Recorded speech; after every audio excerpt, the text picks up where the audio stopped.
प्रदेश में कोरोना के मामले लगातार बढ़ रहे हैं। ऐसे में सरकार ने दीनदयाल उपाध्याय अस्पताल को फिर से कोविड-19 अस्पताल बना दिया है। शहरी विकास मंत्री सुरेश भारद्वाज ने डीडीयू का दौरा किया और कोविड-19 से निपटने के लिए की जा रही व्यवस्थाओं का जायजा लिया। शहरी विकास मंत्री सुरेश भारद्वाज ने कहा कि कोरोना के बढ़ते मामलों के कारण डीडीयू को फिर से कोविड-19 डेडिकेटेड अस्पताल बना दिया गया है। डीडीयू में 90 बिस्तर हैं, जिनमें सेंट्रलाइज्ड ऑक्सीजन उपलब्ध है। यहाँ बेड्स की संख्या 125 तक बढ़ाई जा सकती है। भारद्वाज ने बताया कि डीडीयू में ऑक्सीजन प्लांट लगा दिया गया है, जिसकी टेस्टिंग चली है, जिसके बाद ये जल्द कार्य करना शुरू कर देगा। उन्होंने कहा कि कोविड के बढ़ते मामलों को देखते हुए आवश्यकता पड़ी तो आयुर्वेदिक हॉस्पिटल शिमला व अन्य निजी हॉस्पिटल रोहड़ू और रामपुर के अस्पतालों को भी कोविड अस्पतालों में बदला जा सकता है। उन्होंने कहा कि सरकार कोविड की इस लहर से निपटने के लिए तैयार है। इसके लिए कई महत्वपूर्ण निर्णय लिए गए ताकि कोविड से बचा जा सके और अर्थव्यवस्था भी चलती रहे। बढ़ते हुए संक्रमण के कारण जो है वो फिर से हमको जो हॉस्पिटल्स पहले कोविड के लिए डेडिकेटेड थे, उन्हें ओपीडी में जो है वो फिर से जो है शुरू कर दिया गया था। लेकिन संक्रमण के बढ़ने के कारण आईजीएमसी में तो ऑलरेडी वार्ड चल रहा था, लेकिन आईजीएमसी में जो बहुत ज़्यादा सीरियस पेशेंट हो जाता है, उनको जो है वहाँ पर ट्रीटमेंट के लिए जो है भेजा जाता है। उसके अलावा जो हमारे बाकी हॉस्पिटल्स थे, जैसे दीनदयाल उपाध्याय हॉस्पिटल शिमला है, ये भी कोविड-19 को डेडिकेटेड हॉस्पिटल था।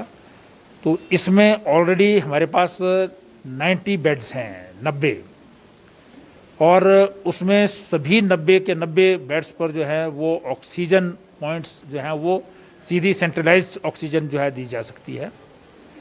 और अगर आवश्यकता पड़े, ज़्यादा पेशेंट्स आ जाएं, तो 125 तक जो है वो इसको ले जा सकते हैं, जिसमें फिर ऑक्सीजन जो है वो सिलेंडर के द्वारा जो है वो दी जा सकेगी।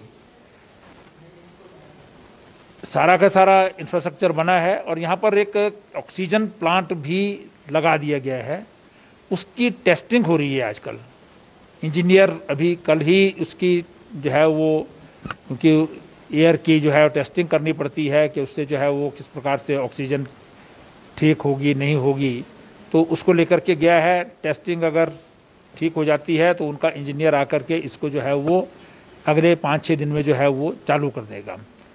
तो इसी प्रकार से जो है वो हमने कहा है इनको कि अगर पेशेंट्स बढ़ते हैं तो रोहड़ू और रामपुर, यहाँ दोनों स्थानों पर भी ऑक्सीजन की व्यवस्था जो है वो सेंट्रलाइज्ड भी है और सिलेंडर के द्वारा भी है।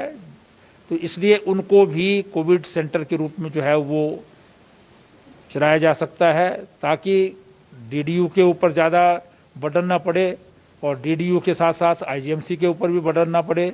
आईजीएमसी में और जो ओपीडीज़ हैं, बाकी पेशेंट्स हैं, वो भी चलते रहेंगे।